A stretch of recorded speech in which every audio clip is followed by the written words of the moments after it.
This particular chapter has 8 marks weightage. Electrochemistry deals with the study of the reactions from which we can withdraw electric current, the process in which an atom or a molecule or an ion can lose one or more electrons, the reaction which involves simultaneous occurrence of both oxidation and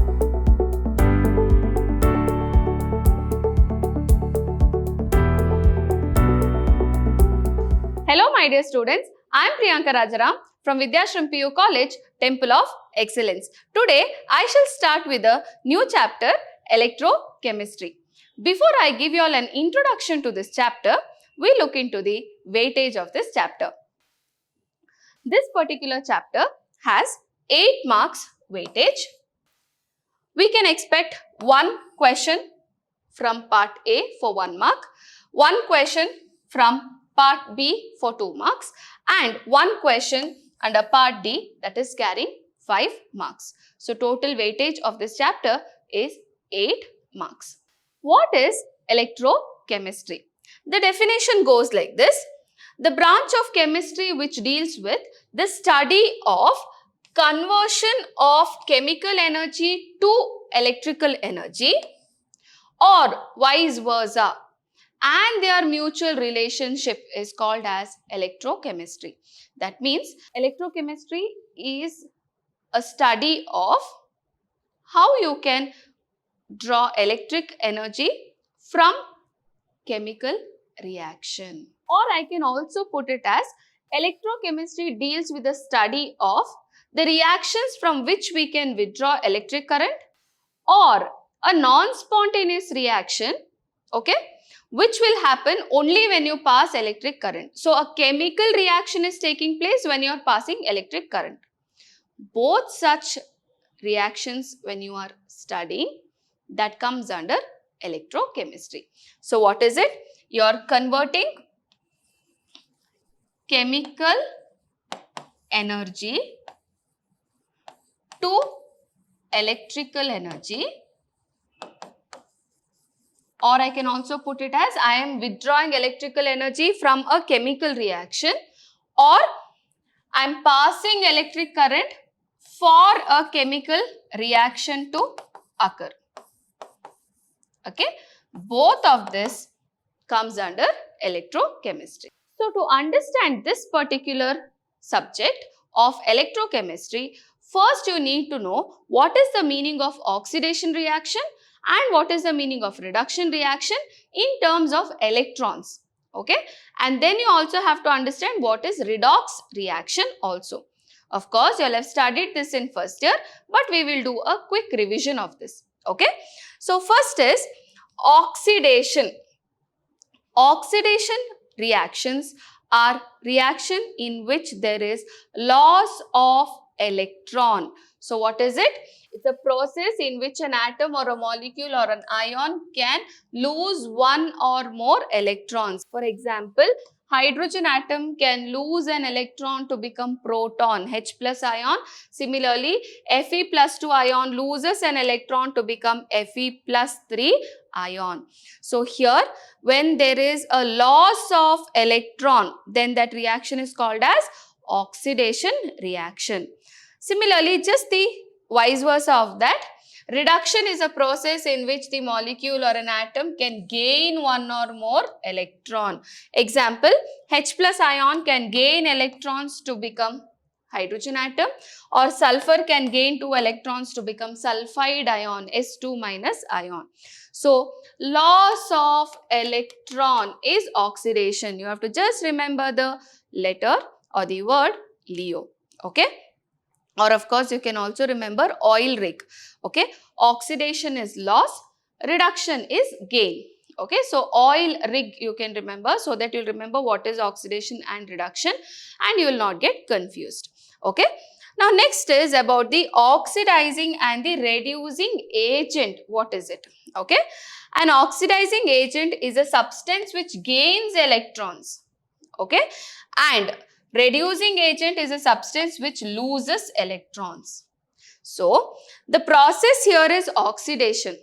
But this is losing an electron, so it is a reducing agent. Okay, and here H plus ion is accepting electron, it is gaining electron, isn't it? So it is an oxidizing agent. Now, of course, this is a little confusing. So how can you remember? Anything which undergoes oxidation process is itself called as a reducing agent. Okay. When something is accepting an electron to undergo reduction reaction, itself is called as an oxidizing agent. So you can remember this way. Next is about the redox reaction. Now, what is the meaning of redox reaction? When oxidation and reduction process happens simultaneously in one reaction, we call it as redox reaction. You've learnt it last year. You also studied about balancing these redox reaction, isn't it? But still, once again, the reaction which involves simultaneous occurrence of both oxidation and reduction process is called as redox reaction. For example, zinc solid state, it is losing 2 electrons and becoming Zn plus 2 ions when it is going into the solution. So, it is an oxidation reaction. Similarly, Cu plus 2 ions accept electrons to become copper metal. So, it is a reduction reaction. When I add these two reactions, electrons and electrons gets cancelled. Cu plus 2 ions with zinc solid state will become zinc ions in the liquid state and copper will be precipitated.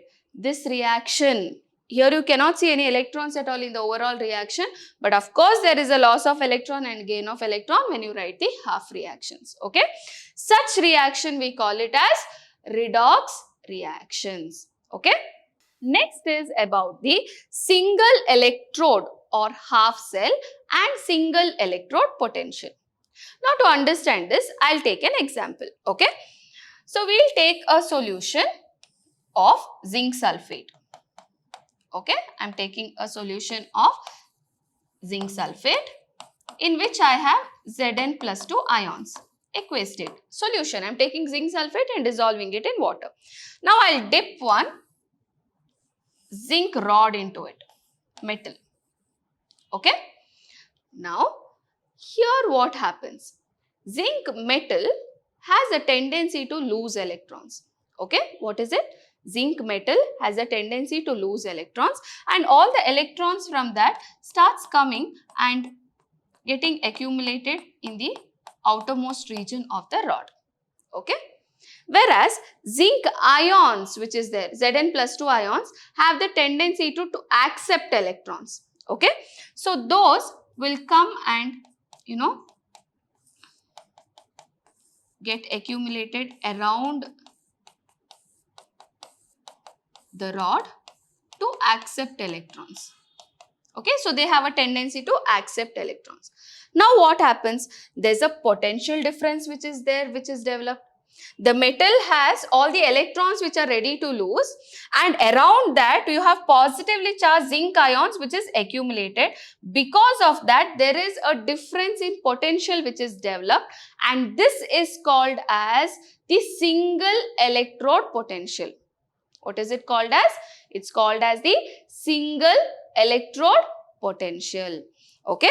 So what is a single electrode? That is when a metal rod is dipped in its own salt solution, it develops a positive or a negative potential. Okay. This is known as single electrode or half cell and the potential developed is called as the single electrode potential. So what is half cell? When the metal is dipped in its own salt solution. Zinc is dipped in zinc sulfate solution. Copper should be dipped in copper sulfate solution only. What is a metal? Its own ions should be there in the solution. Then we call it as a single electrode and due to which the rod or the metal will develop a potential, okay, will become negatively charged or it becomes positively charged. That potential difference what is developed, we call it as a single electrode potential. Now, the single electrode potential depends on the concentration of the ions in the solution, also tendency to form ions, and also the temperature. So single electrode potential to measure, it depends on all of these factors, that is concentration of ions in the solution. What is the concentration of ions which is there? Whether zinc sulfate solution is 1 molar, 2 molar or 5 molar concentration. It depends on the concentration of ions, tendency to form ions, how well it is forming ions, what is the tendency of the metal to lose electrons or to accept electrons. It depends on that also, as well as it depends on the temperature at which this single electrode is present. Okay, so I hope you have understood what is single electrode potential. Next is about the standard electrode potential, which is given as E naught. Okay, the standard electrode potential may be defined as the potential developed when the electrode is in equilibrium with its own ions at 1 molar concentration and 298 Kelvin temperature and 1 bar pressure. So what is standard electrode potential? Same way, for example, I am taking zinc, okay, rod dipped in which solution? It should be zinc sulfate solution here, okay. So if the concentration of the solution is 1 molar and the entire system is at 298 Kelvin and 1 bar pressure, okay, then we call it as standard electrode potential. Here also potential is developed same way. Here negative charge and you have the positive charge which is there around like this. Okay. So, the standard electrode potential is the potential developed when electrode is in equilibrium with its own ions. Here the electrode is in equilibrium with its own ions at 1 molar concentration, 298 Kelvin temperature and 1 bar pressure. Okay. So, this is called as standard electrode potential and it is denoted by E naught. Okay. Next is electromotive force, that is EMF. Okay. The cell potential is the difference between the two electrodes of the cell when no current is drawn through the cell. Now, for example, I take two electrodes, okay, like the single electrodes I am going to take. I am going to take zinc which is dipped in zinc sulfate solution and this is zinc rod. Then I am going to take copper, okay, copper dipped in copper sulfate. These are the two electrodes, single electrodes. Now, I will connect them with the voltmeter. To complete the circuit, I should also add salt bridge. More about salt bridge I shall explain. This is there again for you all. Okay. So, now what is the amount of the electric current that I can draw from that? Okay. Or I can tell the cell potential is the difference between the two electrodes. What is the difference between the two electrodes when it is connected with one another and there is no electric current which is drawn from them? Then we call it as EMF of the cell. When two half cells are connected with one another, we call it as a cell, electrochemical cell. Okay. So, two single electrodes, when you connect it with one another, if you do not take out all the current, so what is the current that you can draw from that? If you understand that, that is the EMF of the cell. Okay. So, EMF of the cell or E cell is equal to E right minus E left or E cathode minus E anode. More about this cathode and anode, I shall explain it to you all when I am doing the Daniell cell. Okay. So, that's about the EMF of the cell. Don't worry if you have not yet understood this. I shall explain this again in detail when it comes to standard hydrogen electrode calculations as well as the Daniell cell calculation of the E cell. Okay. So, next is the standard electromotive force, that is in standard conditions if you are measuring the EMF of the cell, we call it a standard electromotive force or standard EMF of the cell. Okay. It is the potential difference between the two electrodes of the cell under standard conditions. So, if we are taking the two half cells I will take, okay.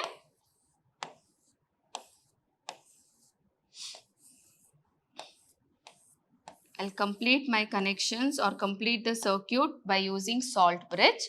Okay. Now here I have taken zinc metal with zinc sulfate solution, copper with copper sulfate solution. Okay.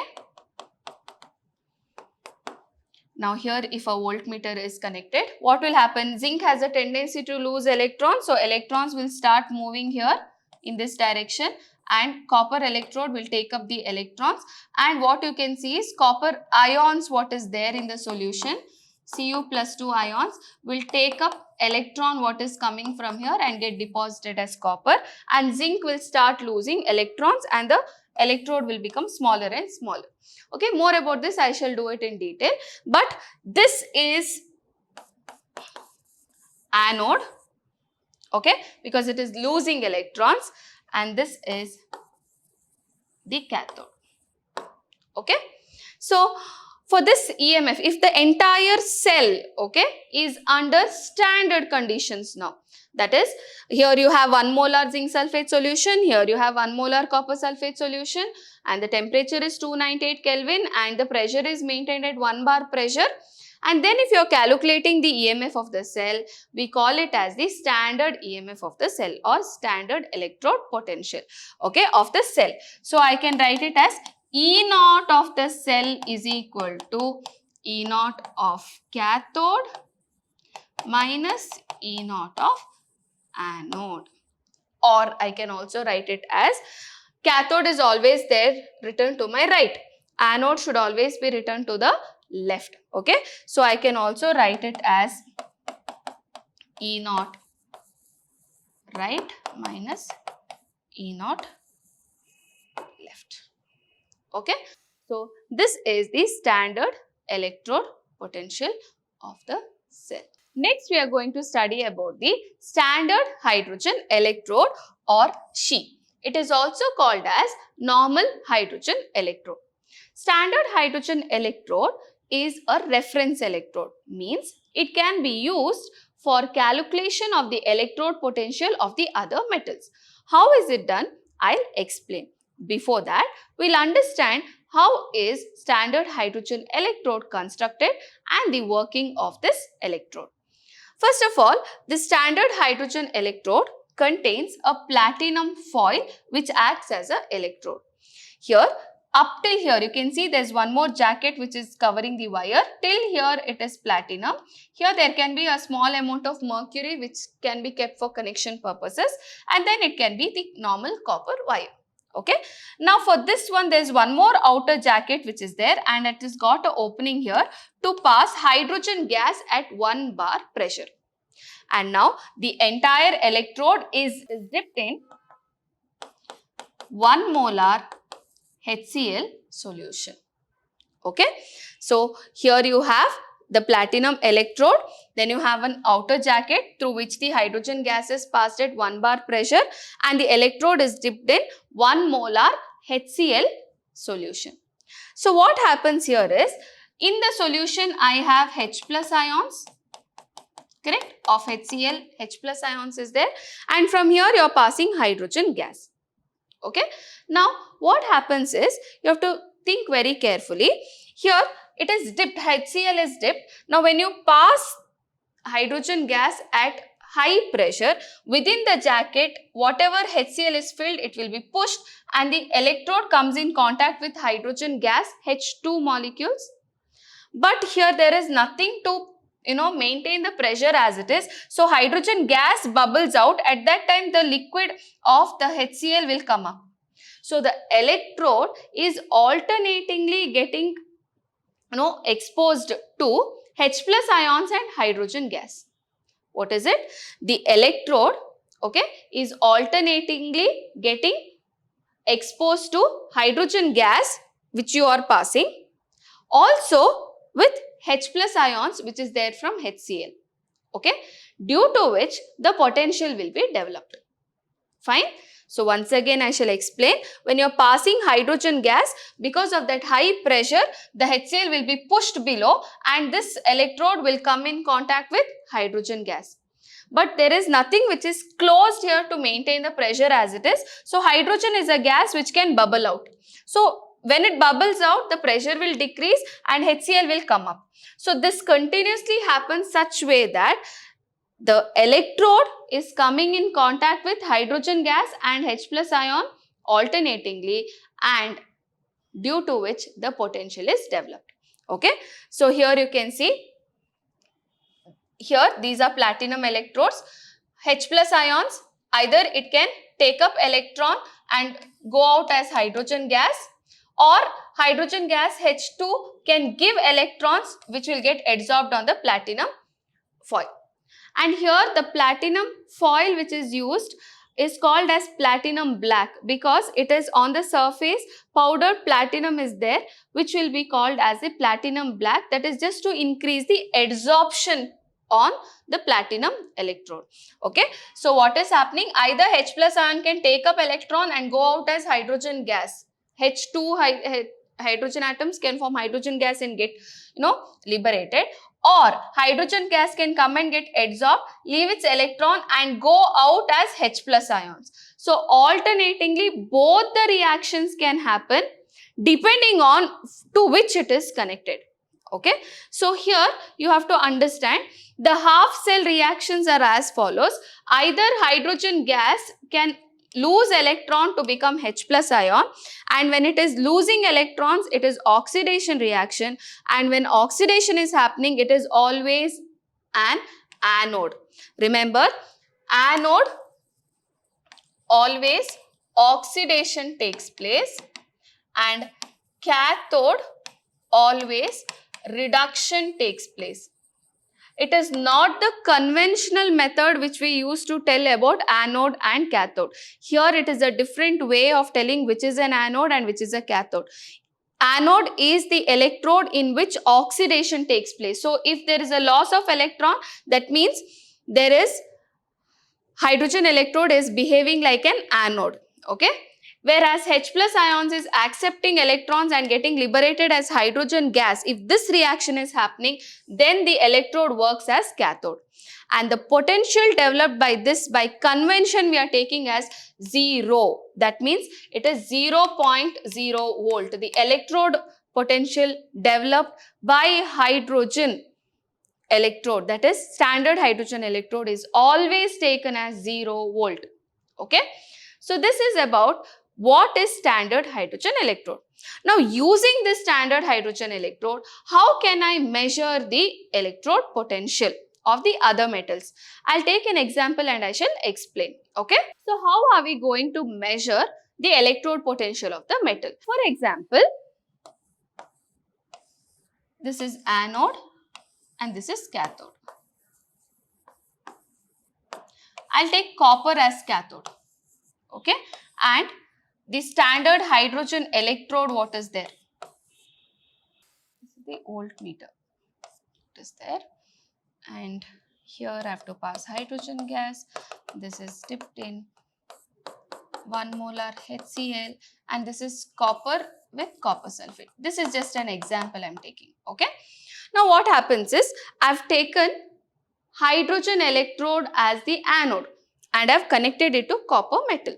Okay, that is the half cell of copper metal with dipped in copper sulfate solution. Standard conditions, I have taken 1 molar solution of copper sulfate. The entire thing is in 298 Kelvin and 1 bar pressure. Okay, so standard conditions I have maintained. I have taken hydrogen electrode as the anode and copper as the cathode. Now in this voltmeter, I am going to get a value, and that value is of what I need to find out. So here what I have taken, E naught of the cell is equal to E naught of cathode minus E naught of anode. And anode is what? Hydrogen electrode, and the hydrogen electrode potential is 0. So here I will get the value as some value I will get in the voltmeter, that is E naught of the cell is equal to E naught of cathode minus 0. So whatever I get that value in the voltmeter, that will be the electrode potential of the other metal, because electrode potential of hydrogen is 0, what we know. So what value you get here, it is the value which is there as the electrode, standard electrode potential of the metal which is connected to it. Okay. Similarly, one more example I'll take, where we are taking zinc dipped in zinc sulfate solution. Zinc dipped in zinc sulfate solution. Okay. And this is taken as what? It is the anode. And here cathode is the standard hydrogen electrode. You can see to connect they have put a salt bridge and there is a voltmeter which is connected. So the electron flow will be there from the zinc metal to here, and here cathode reaction. This behaves like a cathode where reduction reaction is taking place. Zinc is behaving like an anode where oxidation reaction is taking place, and the value you can see it is 0.76 which they got in the voltmeter. So here what exactly is the value? It is E naught of the cell is equal to E naught of cathode minus E naught of anode. Okay. So here E naught of the cell you got 0.76. E naught of cathode. What is cathode which you have used? Hydrogen electrode. This is hydrogen electrode. This is E naught of zinc. Okay. So here 0.76 is equal to 0 minus E naught of zinc. So E naught of zinc plus 2 zinc is minus 0.76 volt. So this is how we calculate the electrode potentials of different metals in the standard conditions. So I hope you have understood how can we use standard hydrogen electrode to measure the EMF or the electrode potentials of the other half cells or the other metals. Okay. So that's about standard hydrogen electrode. I hope you have understood. Representation of the cell, that is how we can represent a particular cell. There are set of rules which is there. I shall explain to you all about it in the next class. Okay. So that's it for today. Tomorrow or the next class we'll start with galvanic cell, Daniell cell and electrochemical series. Thank you my dear children. Stay tuned, stay focused.